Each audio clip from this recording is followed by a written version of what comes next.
My name is Linda, I'm 57, and I live in Birmingham, Alabama. For 15 long years, I carried the weight of a man who made me feel invisible, useless and unworthy. Michael, my ex-husband, had a way of cutting through my heart with words sharper than knives, leaving me hollow, questioning my own value every single day. I spent years trying to hold our family together, trying to be everything he claimed I wasn't. And for what? For 15 years he didn't see me. He only saw what he thought I lacked. Last week, everything changed. I was sitting in my quiet kitchen, sipping tea and listening to the rain tap against the window, when my phone rang. The number was familiar, but I hesitated. A shiver ran down my spine. It was him, Michael. My heart pounded in my chest. Not with love, not with nostalgia, but with a cocktail of fear, anger, and disbelief. Why was he calling me after all these years? Linda. His voice was weak, trembling, and broken in a way I had never heard before. I need you, please. I almost dropped the phone. My hands were shaking, not just from his words, but from the storm of memories they unleashed. Memories of the nights I cried alone while he slept peacefully. Memories of humiliating arguments, of dreams deferred, of every insult he had ever hurled at me. And yet beneath all that anger, there was a desperate vulnerability in his voice that made me stop in my tracks. "You're the only one who can help me," he whispered, almost choking on the words. I felt a knot twist in my stomach. My first instinct was to hang up, to tell him he had no right, to let him face whatever trouble he was in alone. But something in his voice, something raw and pleading, made me pause. For 15 years, I had been the useless one, the one who couldn't do anything right in his eyes. And now he was asking for me, needing me. I sank into the chair, gripping the phone so tightly my knuckles turned white. Part of me wanted to scream at him, to remind him of every hurt, every insult, every time he had made me feel small. Another part of me, the part that still remembered the boy I had married, the man who had once made promises he never kept, wanted to know what had brought him to this point. He began explaining, his voice trembling. There had been an accident, a sudden illness. Something had gone terribly wrong, and the doctors were saying he might not make it. His pride, his stubbornness, his cruelty, all gone, replaced by a man who was utterly dependent, utterly afraid. "Linda, please, I don't know who else to call. I need you. I'm begging you," he said. The words heavy with desperation, leaving me frozen. I leaned back in my chair, staring at the ceiling as memories of 15 years of pain and humiliation flashed before my eyes. Every insult he had hurled, every dismissal, every moment I had been made to feel less than human. And now he was asking me for help. I didn't answer immediately. I couldn't. My mind was racing, bouncing between rage, fear, and disbelief. Was this a cruel joke? Was it karma finally hitting him? Or was it a test of my compassion, my patience, my strength? For a long, long moment, silence filled the room. Only the sound of the rain tapping against the windows, mirroring the storm in my chest. I realized then that this wasn't just about him. It was about me, too. About the woman I had become after all those years of walking through fire, surviving, building a life despite him. Finally, I whispered, my voice barely audible, "Tell me everything." He began to speak, detailing the severity of his condition, the doctor's warnings, the urgency of the situation. And with every word, I felt the impossible weight of the decision settling on me. Could I save the man who had spent a decade and a half trying to destroy my spirit? And just as I was beginning to process the gravity of it all, he said something that made my blood run cold. "Linda, if you don't come now, I don't know if I'll survive the night." I clutched the phone, my chest tightening. Every memory, every wound, every scar collided in that instant. And yet, despite everything, a part of me, the strongest part, the part that refused to be broken, began to stir. I didn't hang up. I didn't yell. I didn't scream. I just sat there, gripping the phone, staring at the rain-soaked street outside, knowing that the next decision I made could change everything. Could I really save the man who called me useless for 15 years? Could I forgive him, even as the weight of his past cruelty pressed down on me? The phone remained in my hand as the room grew darker. the storm outside intensifying, and the question burned hotter than ever. Was I ready to face Michael and my own heart one last time? The morning after Michael's call, I woke with a heavy heart. Sleep had barely touched me, my mind running in circles like a carousel I couldn't stop. 15 years. 15 years of insults, dismissals, and constant belittling. And now he was calling me in desperation, like he had suddenly remembered I existed. I made tea, the steam rising and swirling in the early sunlight, and I thought about the life I had built in his absence. I had worked hard, slowly carving out a space where I was respected, where my voice mattered. My friends, my neighbors, even my children, who had grown into kind and capable adults, all looked at me with pride. I was no longer the woman who hid behind his shadow. I was Linda, strong, determined, and unbroken. And yet, the fear in his voice lingered in my mind. I had not spoken to Michael in over a decade. Not a real conversation. Only cold formalities, empty pleasantries when circumstances forced us to interact. I had rehearsed hundreds of ways to ignore him, hundreds more to hang up without a word. But none of that seemed to matter now. As I sipped my tea, memories began flooding back. The early years of our marriage, when he seemed charming and ambitious. How I had fallen for him, thinking he would be my partner, my companion, my equal. I remembered the nights we had spent planning a future together, laughing and dreaming. Those were the moments that had blinded me to the warning signs, the small cracks that eventually grew into chasms. Then came the insults. First, subtle remarks about my abilities, my appearance, my uselessness in the home. At first, I brushed them off, thinking he was stressed, tired, or simply joking. But they grew sharper, more frequent, cutting into my confidence until I felt like I was shrinking every day. He criticized every choice I made, every career move I attempted, every friend I cherished. I had tried to leave once early on, but he had a way of convincing me it was my fault, that I was overreacting, that I didn't understand him. And so I stayed, hoping love could soften what I now realized was cruelty. I sacrificed my ambitions, my voice, my peace, in exchange for nothing. And yet, as I stood there in my quiet kitchen, a strange tug of curiosity mixed with anger. Why now? Why 15 years later, when our lives had diverged completely? When I had grown stronger and independent, was he calling me? I knew the man I had left behind, the one who thrived on control and belittlement. But the voice on the phone was different. Weak, vulnerable, afraid. I glanced at the clock. It was early, but I couldn't ignore the pull. Something told me this was bigger than old grudges, bigger than pride. This wasn't about forgiveness, at least not yet. It was about survival.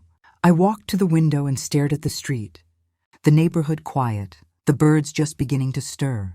I could feel the weight of the decision pressing down on me. I had spent years learning to protect myself, to set boundaries, to never allow anyone to diminish my worth again. And now, that very boundary was being tested in a way I could never have anticipated. I took a deep breath, trying to steel myself. I wasn't naive. I knew the danger of getting involved with someone who had caused me so much pain.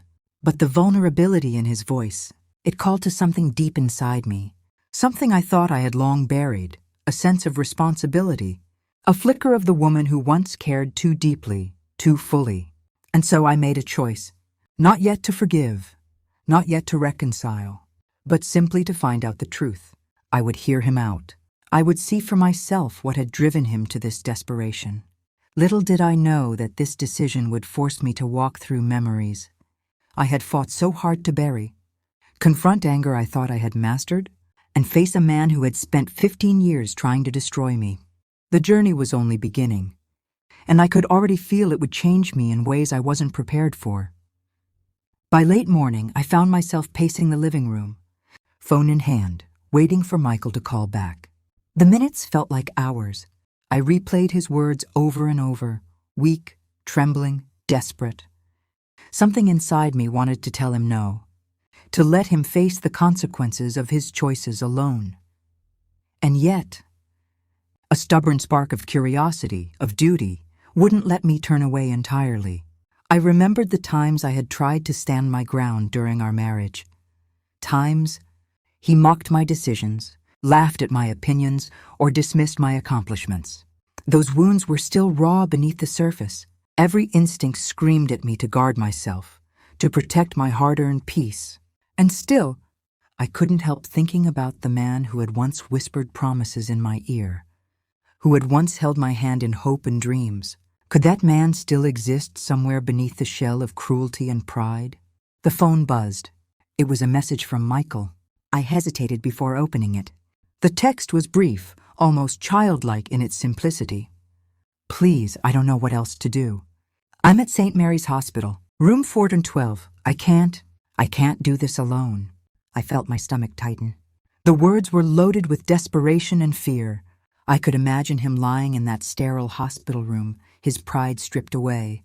The man who had once towered over me reduced to someone small and dependent. And for the first time in 15 years, I wondered if he was capable of feeling true remorse. I called my friend Evelyn, someone who had witnessed the marriage's slow unraveling. Her voice was calm, measured. "Linda, I know it's him," she said after I explained the situation. "But listen to me. You don't owe him anything. Not your time, not your energy, not your forgiveness. You've built a life for yourself. Don't let him drag you back into the past." I wanted to argue. I wanted to tell her she didn't understand, that this was more than pride or obligation. There was something about hearing the fear in his voice that stirred memories. I didn't want to face the nights I had comforted him, the early years when I believed in him, when I had sacrificed my own dreams to support his. I didn't want to admit it, but part of me still cared, even if I refused to call it love anymore. By afternoon, I decided to drive to the hospital. Not because I had forgiven him, not because I was certain he deserved my help, but because I needed answers. I needed to see for myself what had brought him to this point. I needed to face the man who had called me useless for 15 years and hear, firsthand, what desperation sounded like. The drive was tense, each red light and turn making my heartbeat pound faster. My mind oscillated between anger and empathy. I thought about every insult, every humiliation, every moment I had spent trying to prove my worth to someone who refused to see it. And yet, I couldn't deny the flicker of anticipation, of confrontation, of closure, or perhaps something I wasn't ready to name. When I finally arrived at St. Mary's, the hospital lobby smelled of antiseptic and quiet urgency. I asked for room 412, trying to steady my breathing. The nurse led me down the corridor, and with each step the tension in my chest grew. My life had moved forward, while his had remained in some ways stagnant. And now our paths were colliding in this sterile hallway, bringing years of pain, anger, and uncertainty to a single inevitable moment. I paused outside the room, my hand on the door handle. I could hear faint beeping from medical equipment, the low murmur of nurses. I knew that beyond that door lay the man who had spent 15 years trying to diminish me. And yet I also knew that behind those walls, a desperate human being waited, fragile, afraid, and dependent. I inhaled deeply, steeling myself. This was no longer about pride. This was about truth, about facing the past, and about deciding whether the woman I had become would allow compassion to override hurt. Slowly, I turned the handle and stepped inside. The room was quiet except for the steady beep of the heart monitor and the soft hiss of oxygen. Michael lay in the hospital bed, pale and frail, a shadow of the man I had once known. The arrogance, the sharp tongue, the relentless criticisms, all gone. In their place was a man trembling, weak, and utterly human. He looked up as I entered, his eyes widening in surprise. "Linda." His voice was barely more than a whisper, but it carried a weight I hadn't expected. I didn't answer immediately. I simply stood there, taking in the sight of him, remembering 15 years of hurt, disappointment, and humiliation. "You came," he said, and for the first time, I noticed a tremor in his hands, a vulnerability I had never seen before. I didn't think you would." I took a slow step closer, my arms crossed defensively. "I needed to see for myself," I said, my voice steady but cold. "I needed to know what brought you here after all these years. You called me useless, Michael. 15 years of calling me useless. And now?" I let the question hang in the air. He looked down at the thin blanket covering his legs, guilt etched into every line of his face.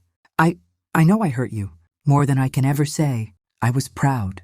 I was stubborn. I didn't see what was right in front of me. And now, he trailed off, the weight of his desperation evident. You expected me to drop everything? To come running to save the man who spent years making me feel worthless? I asked, my heart hammering, caught between anger and something I wasn't ready to name. Yes, he admitted, shame flooding his features. I know it's unfair. I know I don't deserve it, but I'm dying, Linda. I don't know who else to turn to. You were always the strongest one, the only one who could see me through this. I felt a surge of conflicting emotions. 15 years of pain battled with the instinct that had once made me care for him, made me want to nurture, to protect, to forgive. But this wasn't a matter of forgiveness yet. This was a matter of reality. He was alive and he needed help, and despite everything I couldn't ignore it. I moved to the side of his bed, sitting in the chair he had long dominated with his presence, and looked him in the eyes. You should have thought about that 15 years ago, I said softly, my voice carrying both sternness and the hint of compassion I couldn't deny. But we're here now, so tell me everything. No excuses, no pride, just the truth. He swallowed hard, his Adam's apple bobbing nervously. It started 2 weeks ago, he began. A sudden pain. The doctors, they said it's serious. I couldn't face it alone. I realized I pushed everyone away. You were the only one who could help, Linda. Only you. I studied him, measuring his words against the memories that flooded my mind, the insults, the disregard, the broken promises. And yet, beneath the hurt, beneath the anger, I sensed an honesty I hadn't expected. This was not a plea for reconciliation. This was a desperate, raw acknowledgement of vulnerability. I took a deep breath. The room felt heavy with tension, history, and unspoken emotion. This isn't easy for me, Michael. Not now, not ever, I said. But I need to know. Why now? Why call me after all these years? Why should I even consider helping you? His voice cracked as he spoke, laden with fear and regret.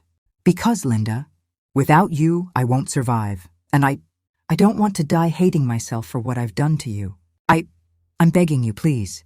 I sat there, heart pounding, trying to reconcile the man who had hurt me with the man pleading before me.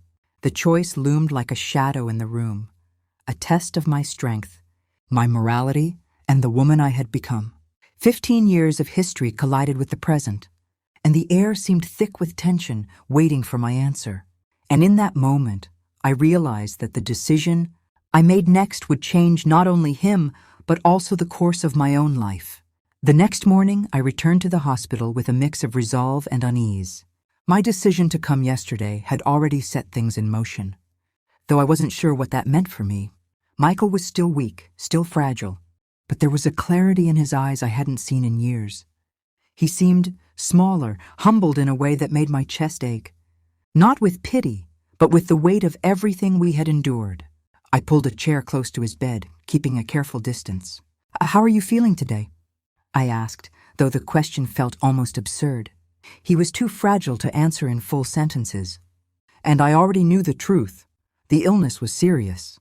He gave me a weak, almost guilty smile. Better now that you're here, he said. Even those words, simple as they were, carried the ghost of the man I had loved and despised in equal measure. 15 years of resentment clashed with the flicker of something long buried. Empathy, perhaps, or memory. The nurse came in, delivering medication and checking his vitals. I stayed, silent, observing every detail, the way his hands trembled, the way his chest rose shallowly with each breath, the weariness etched into his face. It was undeniable. He was at the edge of his strength, and I was the only person he had to rely on. As she left, Michael reached out a hand, hesitating before gripping mine. I froze for a moment, the weight of 15 years of pain pressing down on me. I wanted to pull away, to reclaim every ounce of dignity I had fought to build, but I stayed still, letting his fragile grasp linger. It was strange. The power dynamic had shifted entirely. The man who had once dominated every conversation, every room, every choice, was now dependent on me in a way I had never imagined. Linda, I don't deserve this, he whispered. The tremor in his voice, the fear in his eyes, it was raw and almost unbearable. I don't deserve you helping me after everything. You don't, I admitted, voice tight. And I'm not doing this for you. I'm doing this because it's the right thing to do. But don't mistake this for forgiveness. Not yet. He nodded slowly, swallowing hard, and I saw the shame flicker across his features. It was a shame that had been absent for years, replaced by arrogance, pride, and cruelty. Now it was tangible, heavy, and in its weight, I sensed the truth of his desperation. As the day passed, I stayed close, helping him with small tasks he could no longer manage alone. Feeding, adjusting pillows, keeping track of medications, mundane tasks that somehow felt monumental in their significance. Every movement reminded me of the life we had shared, the years I had poured into someone who often failed to notice my worth. And yet, each time I looked at him, I felt a strange tension within myself. Part of me wanted to scream at him, to release all the years of pent-up anger in one cathartic burst. Another part, a quieter, almost terrifying part, wanted to hold him, to ease his suffering, to do what I had always done, nurture, protect, and care, even if he didn't deserve it. By late afternoon, the doctor returned with a grave expression. His condition is serious, she said. If he doesn't respond to treatment soon, complications could be fatal. You may need to make some urgent decisions about his care. I froze. Urgent decisions. The words pressed down on me like a physical weight. 15 years of memories, anger, pride, and pain were colliding with a man who had called me useless, who had ignored my worth, who now lay before me needing everything I could give. I looked at him lying there, vulnerable and human, and realized that this was only the beginning. What I did next would define not just his survival, but the measure of the woman I had become. The evening shadows stretched long across the hospital room, and I found myself sitting silently beside Michael, listening to the quiet rhythm of the monitors and the occasional murmur of nurses down the hall. Each beep, each hiss of the oxygen machine reminded me that time was slipping away, and with it, the opportunity to decide how far I was willing to go for the man who had spent 15 years diminishing me. He turned his head slightly, his eyes searching mine. Linda, I don't know how to say this right, but I've been thinking about everything I did to you. I regret it. I was cruel. I was blind. I don't expect you to forgive me, but I need you to know. His voice faltered, and I saw a flicker of genuine remorse that I hadn't dared to hope for. I wanted to speak, to tell him that regret doesn't erase years of pain, that words are cheap when measured against the scars they leave. But I remained silent, watching him struggle to express what he had kept bottled for so long. 15 years of pride, arrogance, and anger had taught him nothing. Yet now, stripped of all defenses, he was human, vulnerable, and dependent on me. I thought about every moment I had spent trying to build a life apart from him, every small victory of independence and self-respect. I reminded myself that compassion didn't mean weakness, and helping him didn't mean erasing the past. And yet here I was, torn between anger and empathy, remembering the man he had once been, the one I had once loved, and confronting the man he had become. Linda, please, he said, almost pleading. I don't know who else can do this. I've pushed everyone away. Everyone. You were always the one who cared enough to see me through. I can't do this alone. The words hit me harder than I expected. The anger I had carried for 15 years surged up like a storm. All the belittling remarks, the dismissals, the constant undermining of my worth. And yet, beneath that anger, there was a strange sense of responsibility, a pull I could not ignore. This wasn't just about him. It was about testing the woman I had become, about deciding whether I would allow the past to dictate the present. I took a deep breath, steadying my shaking hands. Michael, this isn't easy for me. You have no idea how much your words and actions hurt me over the years. And now you're asking me to help you. Why should I? He looked down, shame etched into every line of his face. Because I have no one else. I've realized too late what I lost. I can't survive this without you.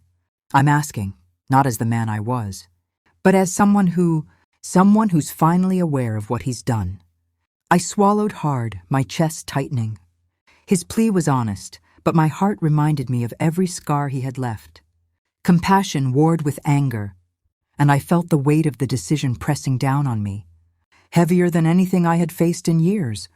The doctor returned then, her tone urgent. Linda, if he doesn't start responding to treatment tonight, his condition could deteriorate rapidly. Decisions need to be made. I closed my eyes for a moment, inhaling deeply. The room felt smaller, tighter, as the gravity of the situation settled over me. 15 years of hurt, humiliation, and neglect all collided with one critical fact. Michael needed me, and no one else could step in. I opened my eyes, looking at him lying there, fragile, human, desperate, the anger, the past, the pride. All of it was present, but underneath, a flicker of determination began to stir. This wasn't about forgiving him yet. This wasn't about restoring what was lost. This was about survival for him, and a test of the strength I had spent years building. I straightened in my chair, voice firm but calm. Fine, we're going to do this. But I'm not your savior in the way you think. You follow my lead, or we both fail. Understood? He nodded weakly, relief and fear flickering across his face. And in that moment, I realized the real journey was only beginning, the one where anger, compassion, and courage would collide, and neither of us would leave unchanged. By late evening, the hospital room had grown quiet, the dim overhead lights casting long shadows across the walls. Michael lay in his bed, pale and fragile, the harshness of his pride stripped away, leaving a man entirely at the mercy of circumstances and me. I sat close, silently watching the rise and fall of his chest, the tremor in his hands as he tried to adjust his position, the faint sheen of sweat on his forehead. The nurse had left instructions, warnings, and protocols that I needed to follow, and I realized with a sinking heart that I was now responsible for the survival of a man who had spent years undermining my worth. Every beat of the heart monitor seemed to echo the gravity of the choice I had made to help him, to face him, to confront a past I had fought so hard to leave behind. He opened his eyes, weak but desperate. Linda, thank you, he whispered, his voice barely audible. I don't deserve this. I never did. You don't, I said softly, my throat tight. But that doesn't mean I can walk away. Not now. Not when it matters. This is about life and survival, nothing more. He tried to sit up slightly, wincing in pain. I can't believe I'm relying on you after everything. I was a fool, a tyrant. And now, he paused, his voice breaking, I don't know if I deserve your help or even your presence. I felt a flash of old anger, memories of the relentless belittling, the dismissive remarks, the years of feeling invisible. I wanted to tell him, to let him feel even a fraction of the pain he caused me. But as I looked at his frail form, I felt something else, the woman I had become. The strength I had cultivated over years of surviving, refused to let resentment dictate my actions entirely. Instead, I focused on the practical, adjusting his pillows, checking his vitals, administering medications, following instructions with meticulous care. Each task was heavy with significance, each movement a reminder of the power dynamic reversed.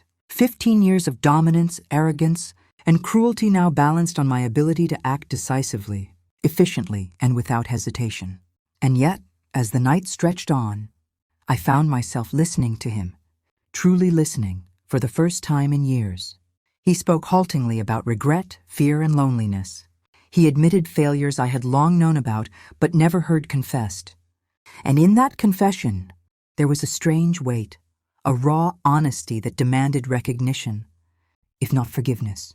I realized then that this was the critical turning point. Not for him, not yet, but for me. Every action I took, every decision I made, would shape not just his survival but my own sense of power, morality, and self-respect. Could I help without losing myself? Could I respond with compassion without erasing the years of pain he caused? Hours passed in tense silence, interrupted only by the occasional beep of the monitor or the soft groan of discomfort.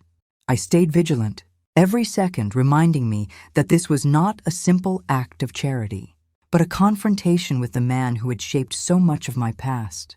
As midnight approached, his condition began to stabilize slightly, giving me a moment to breathe. I leaned back in the chair, exhausted yet resolute. The storm inside me, anger, empathy, fear, and responsibility, had reached a tense equilibrium, and I knew, deep in my bones, that what lay ahead would be far more challenging. The coming days would test not only Michael's survival but also my strength, my patience, and the woman I had become after years of fighting to be seen and valued. The first battle had been won. His life for now was in my hands. But the war for closure, justice, and understanding was only beginning.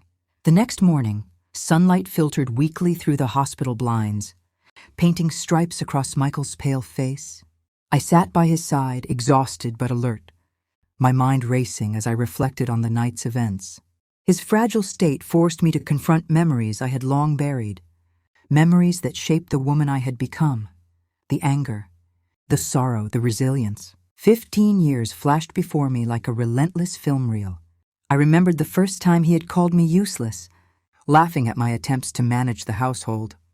I had been so young then, so naive, thinking love would fill the gaps that his harsh words carved into my spirit.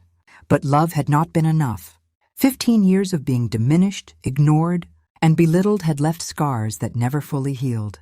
And yet, here he was, the man who had caused so much pain, lying before me, powerless and dependent. A strange cocktail of emotions churned inside me: anger, resentment, pity, and something I could not yet name. I leaned over to adjust the oxygen mask slightly, careful with his fragile movements. "Michael," I said softly, "you need to understand that what happened last night doesn't erase the past. I'm helping you because no one else can, not because I've forgiven you. That's not my decision to make yet." His eyes met mine, filled with a mix of shame and desperation.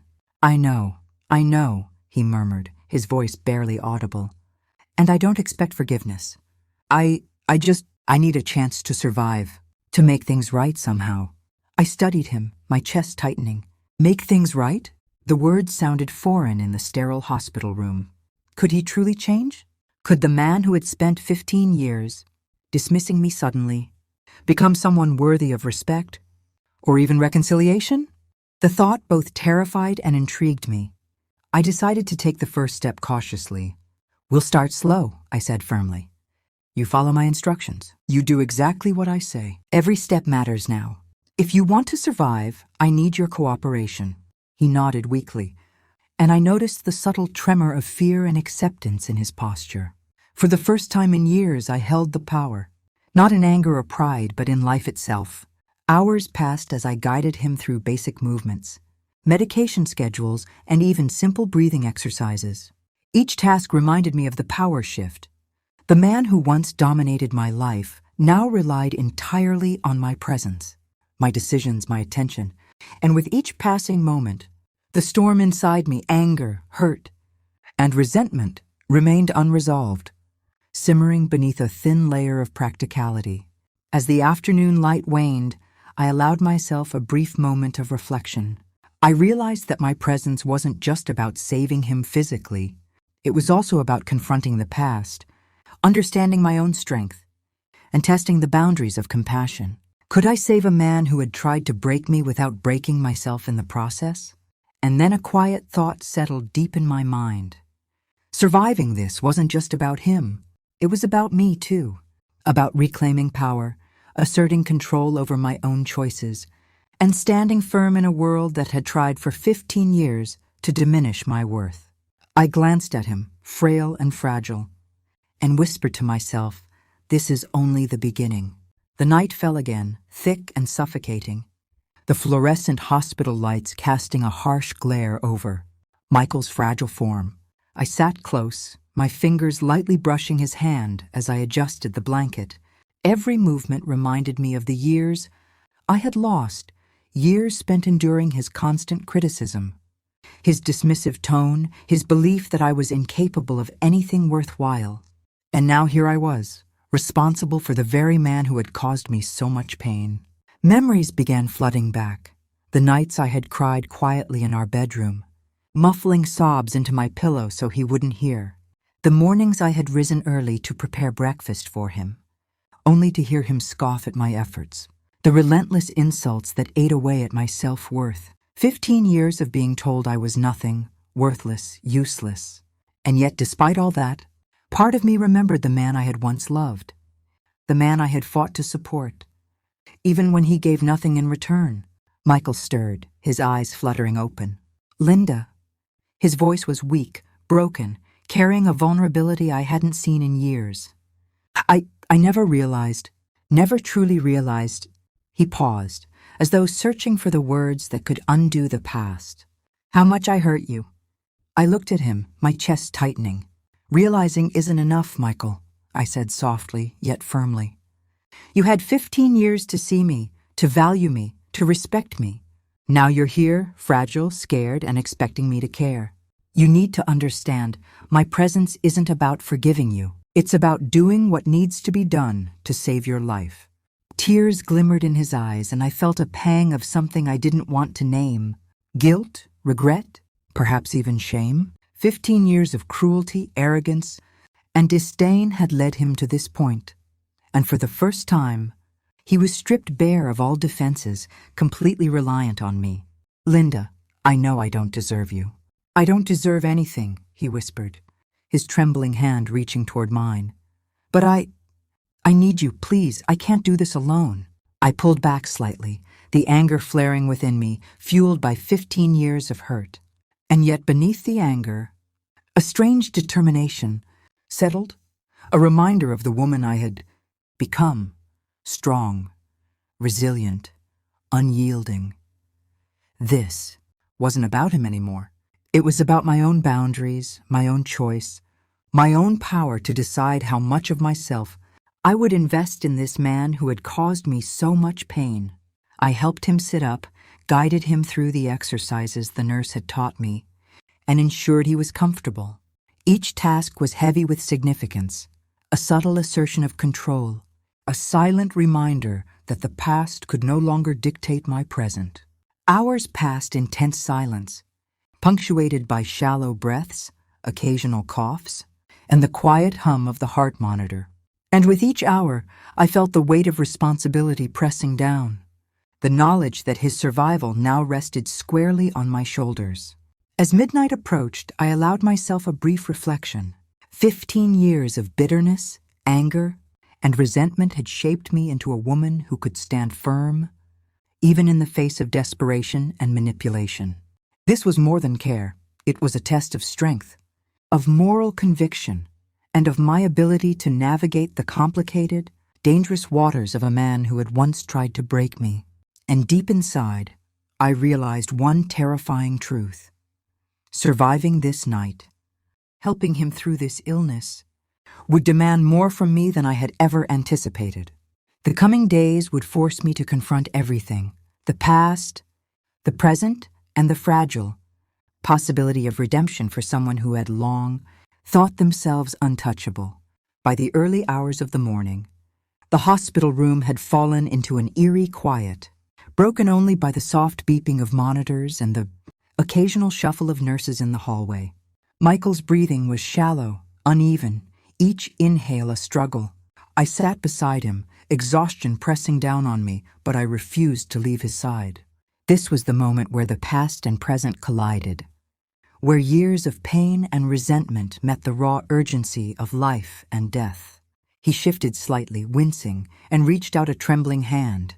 "Linda, I'm sorry," he whispered, his voice cracking under the weight of his vulnerability. I was blind for so long. I didn't see you. I didn't see me. I don't expect forgiveness. I need you now." The words hit me like a hammer. 15 years of being called useless, dismissed and humiliated, all boiled down into a single desperate plea. My chest tightened. Anger surged, sharp and bitter. Yet beneath it, I felt something I wasn't ready to name. A flicker of the woman I had once been. The one who had cared, who had nurtured, who had fought for him in ways he never noticed. "I'm not here to forgive you, Michael," I said softly but firmly. "I'm here because you're in danger and you need me. That's it, nothing else." He swallowed hard, shame flooding his features. I understand," he whispered. I don't know how to make this right." "You can start by listening and doing exactly as I say," I replied. "No excuses, no pride. Just follow my instructions." I guided him through breathing exercises, medication schedules, and the careful movements that prevented him from overexerting himself. Every action, every subtle correction, reminded me of the power shift. The man who had dominated my life, belittled my worth, and dismissed my strength, now relied entirely on me. Each task was heavy with significance, a subtle assertion of control, a silent reminder that the past could no longer dictate my present. Hours passed in tense silence, punctuated by shallow breaths, occasional coughs, and the quiet hum of the heart monitor. And with each hour, I felt the weight of responsibility pressing down, the knowledge that his survival now rested squarely on my shoulders. As midnight approached, I allowed myself a brief reflection. 15 years of bitterness, anger, and resentment had shaped me into a woman who could stand firm, even in the face of desperation and manipulation. This was more than care. It was a test of strength, of moral conviction, and of my ability to navigate the complicated, dangerous waters of a man who had once tried to break me. And deep inside, I realized one terrifying truth. Surviving this night, helping him through this illness, would demand more from me than I had ever anticipated. The coming days would force me to confront everything, the past, the present, and the fragile possibility of redemption for someone who had long thought themselves untouchable. By the early hours of the morning, the hospital room had fallen into an eerie quiet, broken only by the soft beeping of monitors and the occasional shuffle of nurses in the hallway. Michael's breathing was shallow, uneven, each inhale a struggle. I sat beside him, exhaustion pressing down on me, but I refused to leave his side.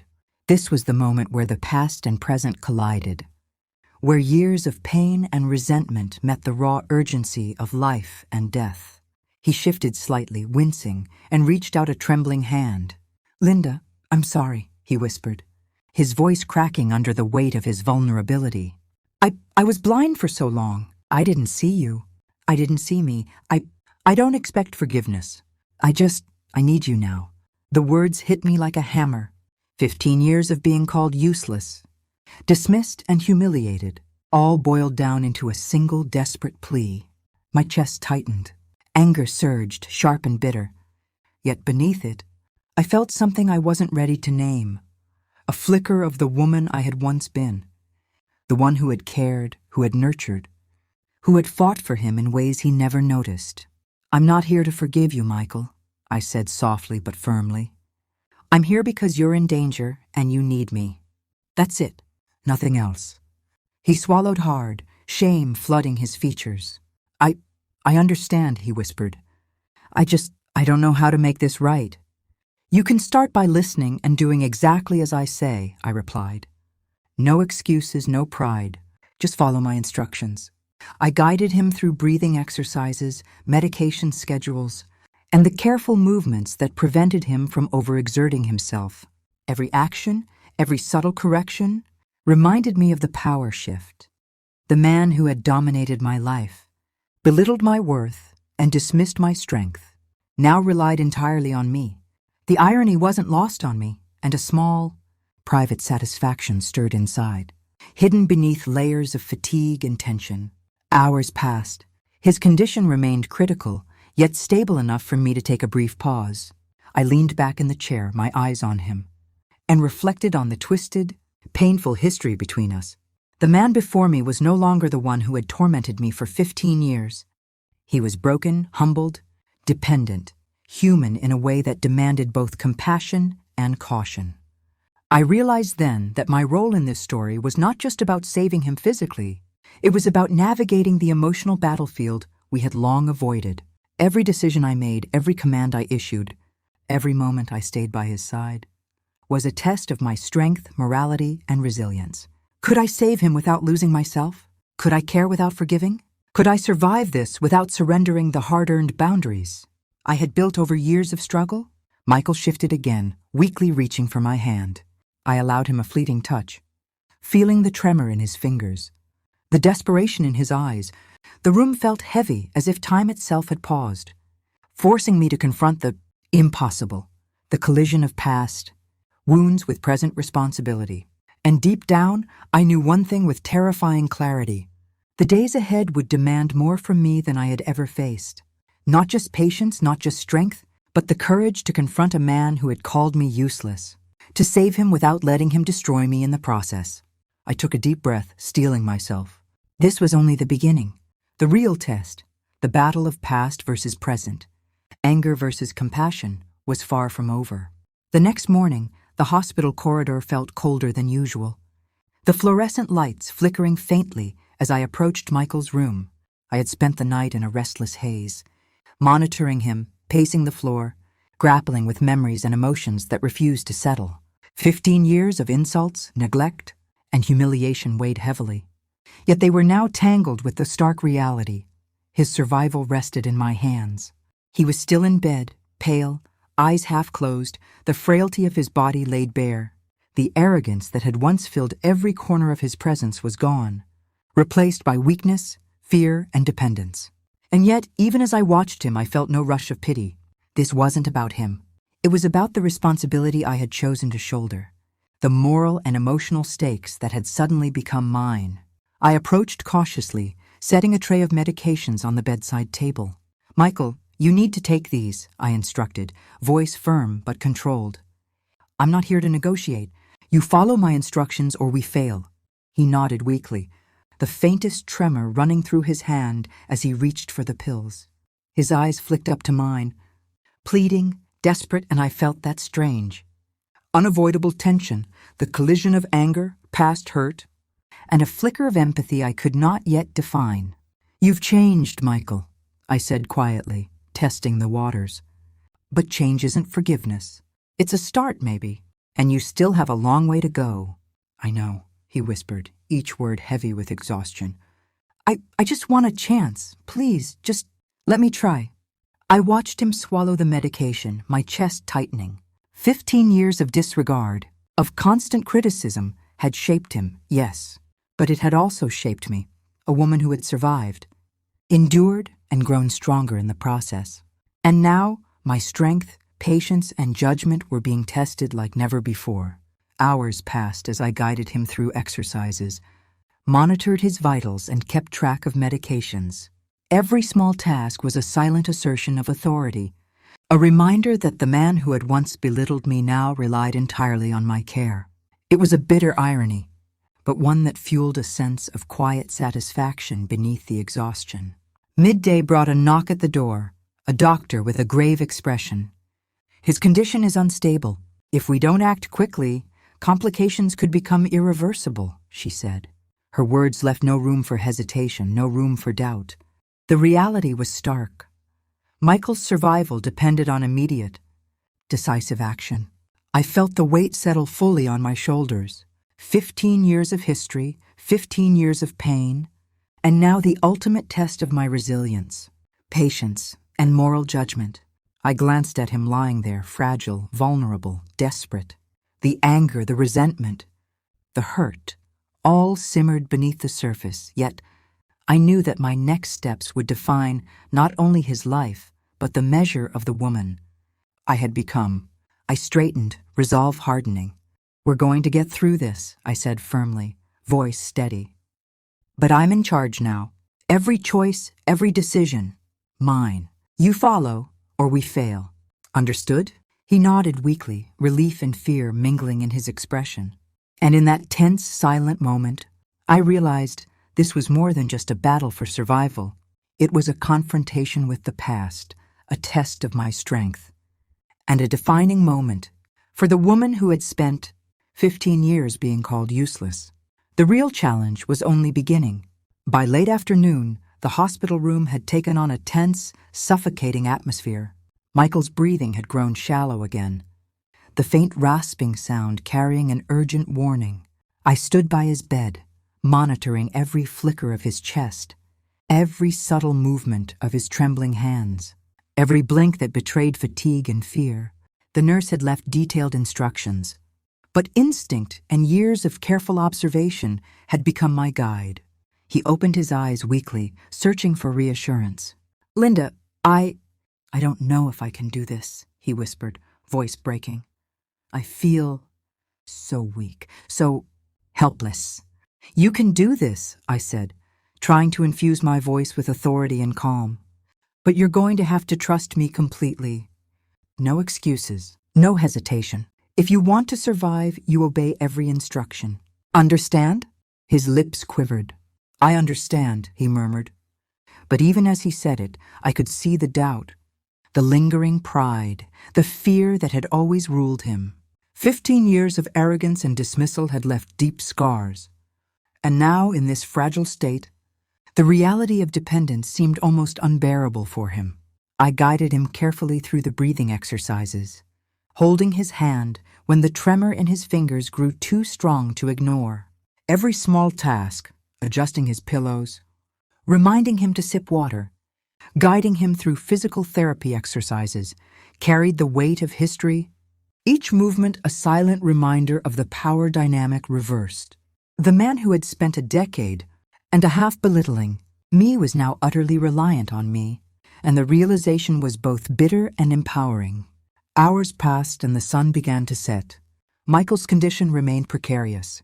I could see the fear etched into his face, the exhaustion in his eyes, and the faint, guilty awareness of all the years he had wasted, all the words he had said, all the opportunities he had taken for granted. I never realized," he whispered, barely audible. "I never realized how much you carried, how much you endured, for me." I felt a pang of emotion, but I steeled myself. "And you still don't fully understand. But that's not my concern right now. Your survival is," the nurse returned briefly, checking vitals and administering medication, leaving instructions for the evening. I watched her go, and in the quiet that followed, I allowed myself a rare, fleeting reflection.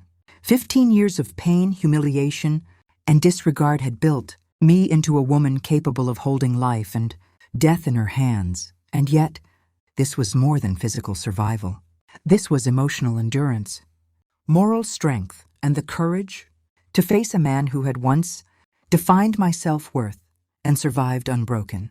As night fell, Michael's breathing became more labored.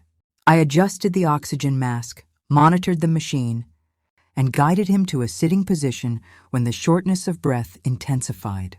I felt the familiar tension, the inner battle between anger, resentment, and compassion. And then he looked at me, eyes wide with fear and vulnerability. "Linda, please. I need you. I can't do this alone." I took a deep breath, gripping his hand firmly. "You won't have to," I said, voice steady. "But remember this, I am in control here. Every move, every decision is mine. You follow my lead or we fail. No exceptions." He nodded weakly, the combination of relief and fear etched deeply into his features. I realized then that this was the true test, not just of his survival, but of my strength, patience, and moral conviction. 15 years of pain had brought us to this moment, and the days ahead would demand more than either of us could yet imagine. By midnight, the ward had gone quiet. The hum of the oxygen machine filled the room like a metronome of survival. I sat beside Michael's bed, arms crossed, eyes fixed on the monitors. Every beep felt like a judgment. Every dip in rhythm sent a chill down my spine. Then it happened. His breathing hitched. The monitor's pitch changed, a slow, dreadful waver. I sprang to my feet, pressing the emergency call button. "Stay with me, Michael," I said sharply, grabbing his hand. "Look at me!" His eyes rolled back for a second. His grip loosened. Panic clawed through my chest, but I forced it down. The nurse rushed in, followed by a young doctor, both moving with practiced speed. "What happened?"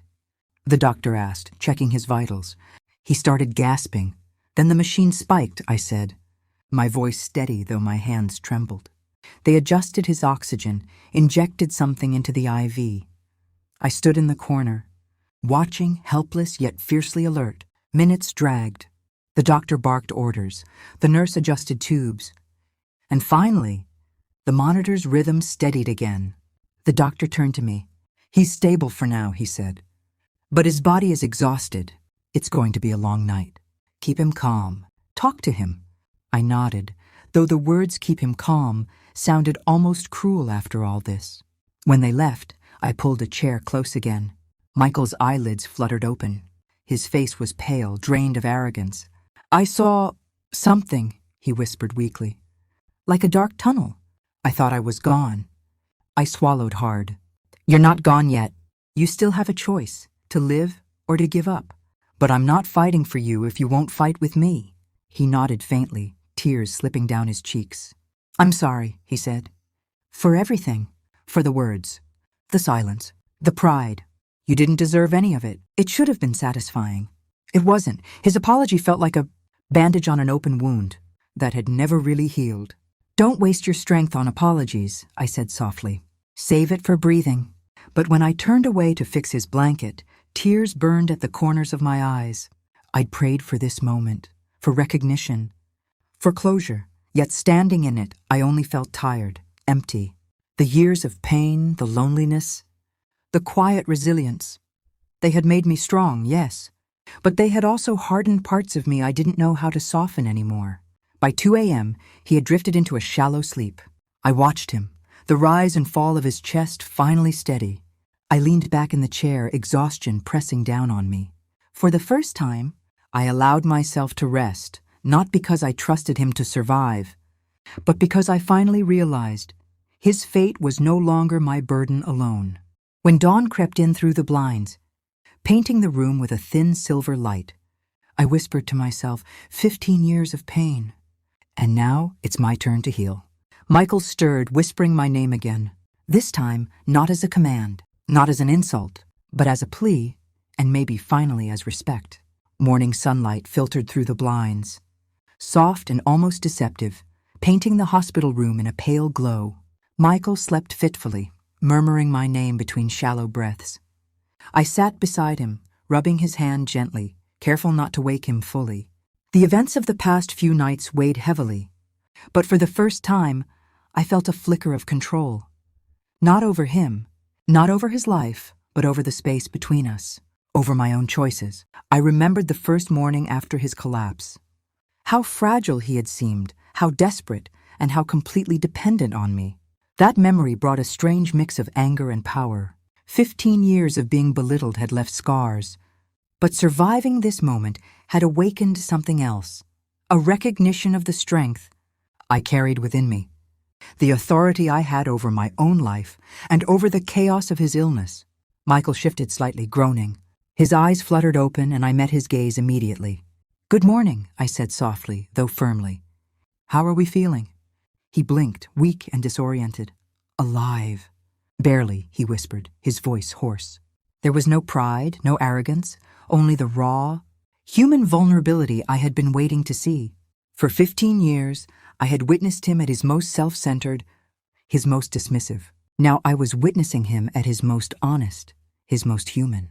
"You're lucky to be alive," I said, "and lucky I haven't walked away yet." The words were sharp, a reminder that this was not a gift. It was a responsibility I had chosen, on my own terms. He swallowed hard, guilt and fear warring across his face. "Linda, he faltered. "I don't deserve any of this." "You don't," I replied. "But that's not the point anymore. Survival isn't about deserving. It's about making choices. Right now, the choice is yours to live and mine to help you do it. That's it. Nothing else." We spent the morning slowly, meticulously. I guided him through breathing exercises, checked his vitals, and monitored his oxygen levels. Every movement, every instruction, every careful adjustment reminded me of the past and reinforced the present. The man who had once dominated my life, who had called me useless for years, now depended entirely on me. And in that dependence, I saw the stark truth of power. It wasn't about pride or revenge, but about control over what mattered most, life and survival. As the day wore on, Michael began speaking more. He apologized again, repeatedly, though this time with sincerity. Each word seemed to chip away at the walls he had built over 15 years. And yet I remained vigilant, careful not to confuse survival with forgiveness. Compassion didn't erase the past. It merely acknowledged the present. At one point, he looked at me with tears in his eyes. I never realized how strong you are. I always underestimated you. I felt a faint twist in my chest. Not relief, not vindication, but a quiet recognition that finally, he saw me for what I truly was. 15 years of pain, and at last, a sliver of truth had broken through the haze. I took a deep breath. Strength isn't about being seen, Michael. It's about enduring, about surviving. And right now, surviving is the only thing that matters. The hours passed slowly, but I felt a subtle shift in the air between us. The man who had called me useless was beginning to understand, not fully, not yet, the cost of his arrogance. And for the first time, I allowed myself to feel something beyond exhaustion. Cautious hope that the next steps might bring not just survival, but change. The afternoon sun cast long shadows across the hospital room, highlighting every line on Michael's pale face. He was awake now, propped up on pillows, moving slowly but steadily. The fragility of his body contrasted sharply with the arrogance he had carried for so many years. For the first time, I saw the full measure of the man who had belittled me. And the woman who had survived him. Linda, he whispered, voice weak but earnest. I've been thinking about all those years, how I treated you, the way I acted. He paused, swallowing hard. I was cruel. I was blind. I don't know if I can ever make it right, but I want to try. I studied him carefully, gauging whether this was genuine or just desperation. 15 years of pain didn't vanish overnight. Trying isn't enough, I said firmly. Actions matter. Words are cheap, Michael. You've had years of excuses, and they've gotten you nowhere. He nodded, shame etched into every feature. I understand. I just don't want to be the same man anymore. I want to be better. For you, for myself, for anyone I've hurt. I didn't reply immediately.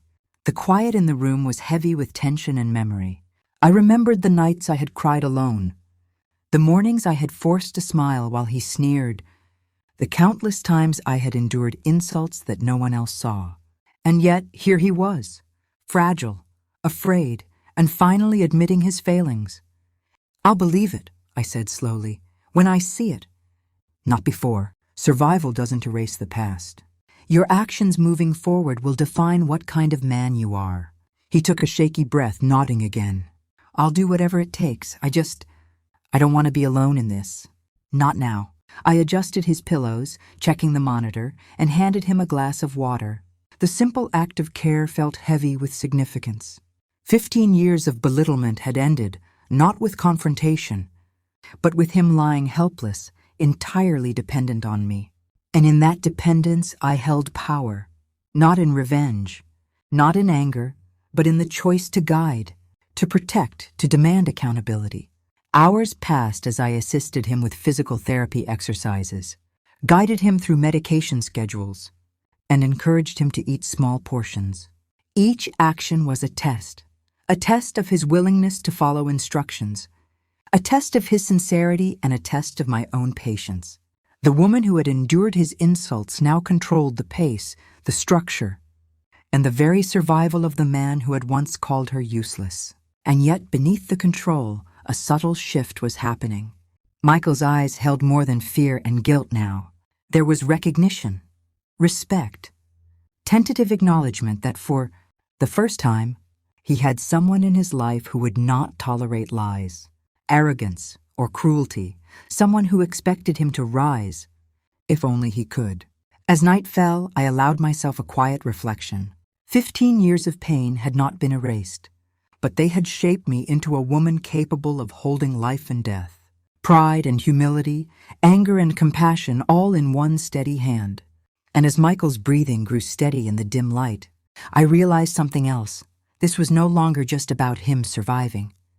It was about me reclaiming control over my past, my choices, and the power to define my own boundaries. By the end of the week, Michael could sit up without help. His voice was stronger, his tone softer. The nurses noticed, too, One of them even said, "He's lucky to have you." I only smiled faintly.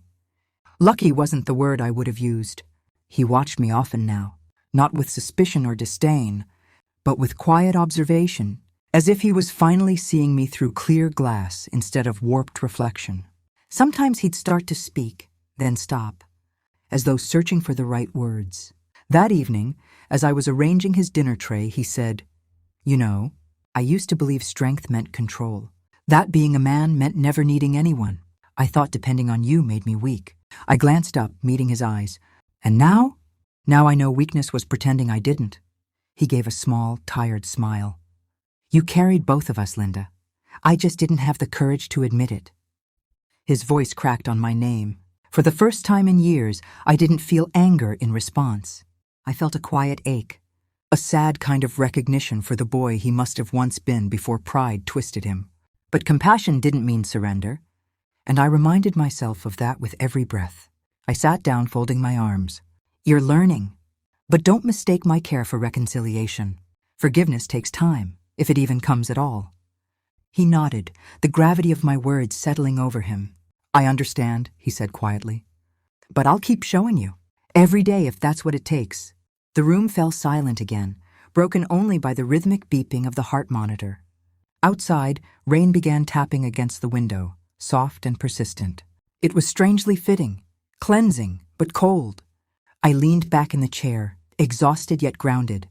15 years of being called useless had left cracks in my spirit, but now those same cracks were letting light through. Every apology he gave, every moment of humility, every word of acknowledgement, none of it erased the past. But it did confirm one thing: I had survived it. Later that night, as I gathered my things to leave, he called after me. "Linda, thank you." I paused at the door. "For what?" "For staying. For not giving up on me when I gave up on you." I turned back, studying him, thin, pale, but alive. "You're welcome," I said, my voice even. "But don't mistake mercy for weakness. I stayed because I chose to, not because you deserved it." He nodded, tears glistening in his eyes. "I know. And that's why it means everything."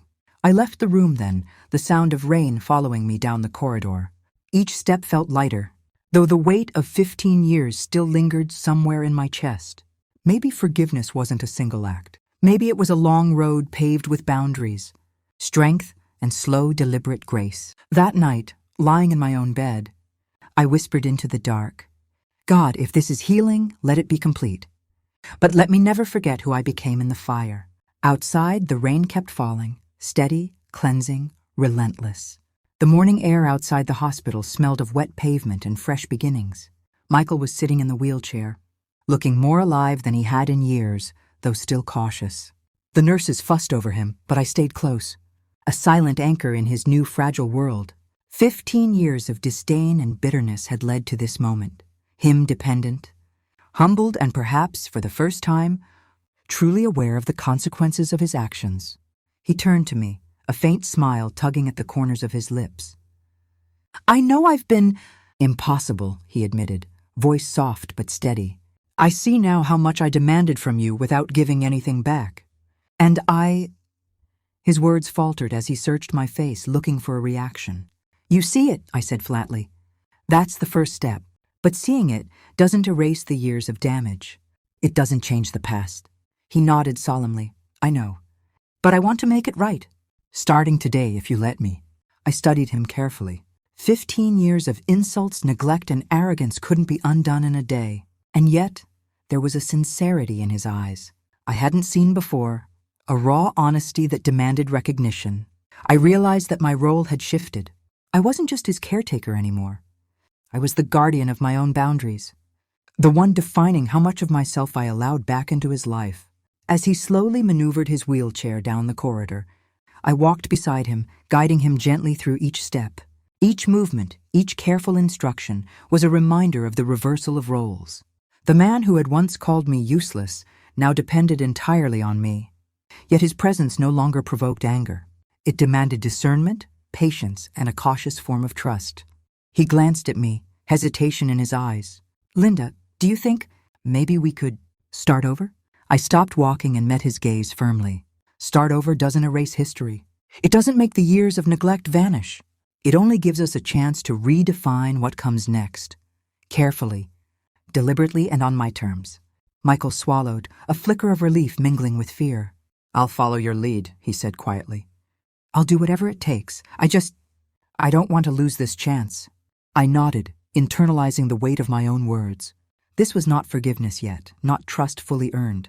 It was an opportunity, fragile, tentative, and entirely conditional. 15 years had taught me that life demanded boundaries, that strength often looked like patience and restraint, and that power could be found in choosing when and how to invest in someone else's redemption. We spent the morning in therapy, his progress gradual but steady. Every small victory, a sip of water, a step taken, a laugh that wasn't forced, carried the weight of countless unseen battles, fought in the shadows of our shared history. I guided him, corrected him, and reminded him that respect wasn't optional. By noon, the hospital room felt less like a cage and more like a proving ground. He was learning the hard way that survival demanded humility, effort, and acknowledgement of past wrongs. And I was learning that strength could be quiet, patient, and relentless, even when wielded gently. Later, as he rested briefly, he reached out, hand trembling. "Linda, I'll never take you for granted again," he whispered. I let him hold my hand for a moment, feeling the tremor in his fingers, the sincerity in his touch. "We'll see," I said softly. "Time will tell. Actions will tell." The sun slanted through the blinds, warm and bright. Yet I felt the tension of the coming days, a mix of hope, caution, and the lingering shadows of a past that refused to be ignored. By late afternoon, the hospital had grown quieter, the soft hum of machines and distant footsteps, forming the backdrop of a fragile peace. Michael's condition was improving, slowly but steadily. Yet the emotional terrain between us remained tense, uncharted and dangerous in its own way.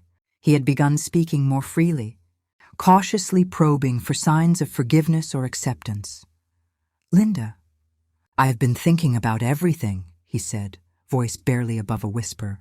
"All those years I wasted, the things I said, the way I treated you. I don't know how to make up for it." I looked at him, my expression calm but firm. "Making up for it isn't possible," I said. "The past is done. What matters now is how you act. Starting today. Not yesterday, not 15 years ago. You earn respect. You earn trust. You earn your chance to live with dignity. Not your words. Your actions." He swallowed hard, the weight of my words sinking in. "I understand. I'll try. I promise." But I knew promises meant little. 15 years of verbal abuse and neglect couldn't be undone by a single week of care or a string of polite words. I watched him, gauging the authenticity behind the plea, seeing the vulnerability and determination collide in his eyes. I guided him through his exercises, slow and precise, reminding him to breathe, to pace himself, to focus. Every motion, every instruction, reinforced the reality of the role reversal. The man who had dismissed me for so long now relied entirely on me, and I relished the quiet authority I held, tempered by restraint and moral clarity. "You know," he said after a long pause, voice shaking, "I've never appreciated how strong you were, how much you endured. I never realized what it took to carry both of us, to survive me all those years." I felt a pang, but I didn't respond immediately. Recognition was not forgiveness. Admiration was not reconciliation. "Strength isn't for you to witness," I said finally. "It's what allows me to survive without being destroyed by people like you." Tears welled in his eyes, but he nodded, swallowing past the lump in his throat. I want to be different. I want to honor that strength. I want to be someone you can respect, if I can ever deserve it." I studied him carefully. Respect was earned through humility, effort, and accountability. The woman who had survived 15 years of insults knew that power was measured not in vengeance, but in control over one's own life, in choosing when and how to invest compassion. Hours passed. The nurses checked vitals, administered medication, and whispered among themselves, noting his remarkable improvement. Yet even as Michael's body grew stronger, the emotional landscape remained fraught. Each smile, each apology, Each moment of effort was shadowed by the memory of years lost, by the knowledge that survival did not erase pain.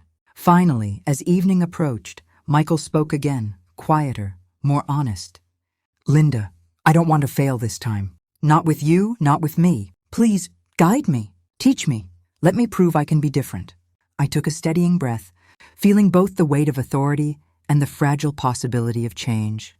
"Then follow my lead," I said. "Completely. No pride, no excuses, no shortcuts. If you do, maybe, just maybe, you'll show me you've learned something real." He nodded solemnly, the first genuine spark of determination in his eyes.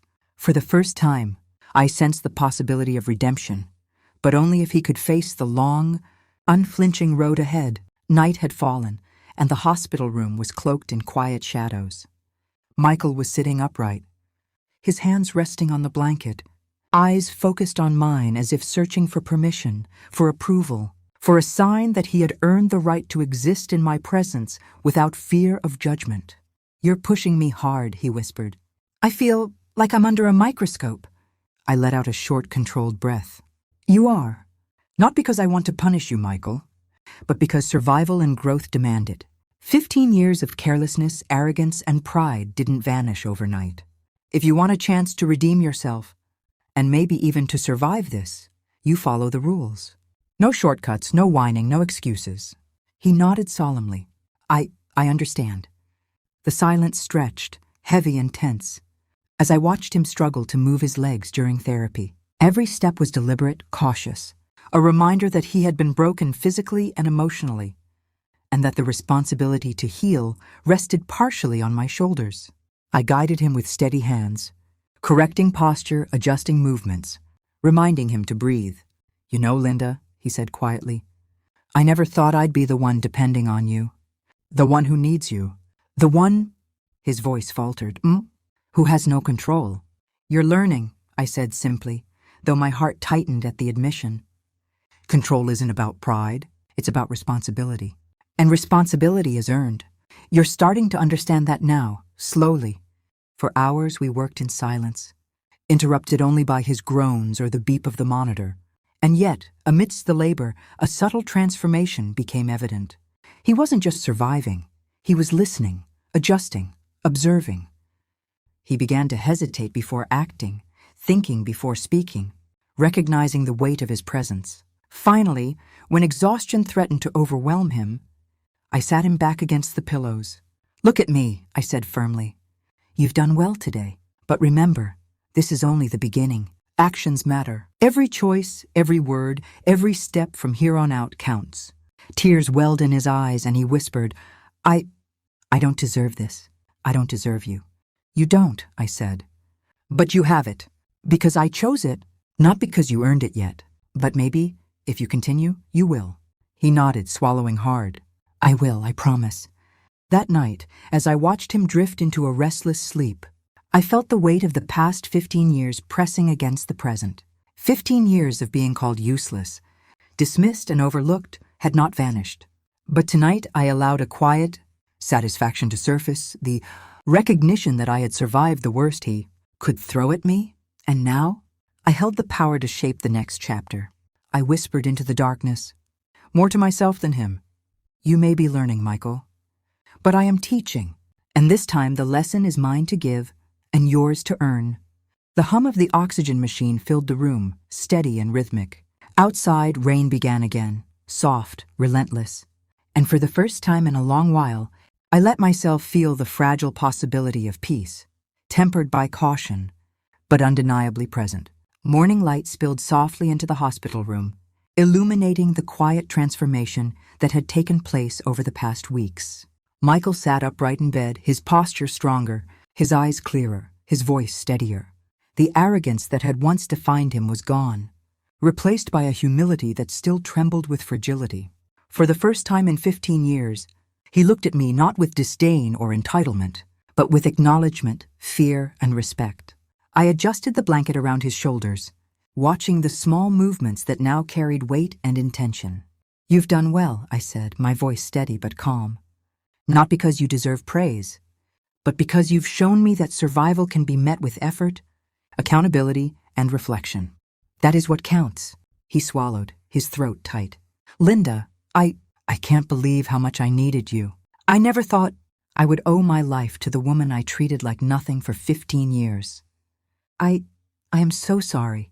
I looked at him, the tension in my chest uncoiling slightly. I had waited for this moment, not as a form of vindication, but as a recognition of the endurance, patience, and inner strength I had cultivated over all those years. Sorry isn't enough, I said softly. It never was. But your actions from here on will speak far louder than words. That's how you prove change. That's how you repay life. Michael's lips trembled as he reached out for my hand, a gesture of trust, vulnerability, and a plea for guidance. I will do whatever it takes, Linda. Please. Teach me. Help me be better. I nodded, feeling the weight of authority settle into my bones. 15 years of belittlement had ended not with revenge, but with clarity. Control was no longer about anger, but about stewardship over my choices, my boundaries, and the future I would allow him to share with me. We'll start again, I said. Slowly, carefully, on my terms. Not because I owe you, but because I choose it.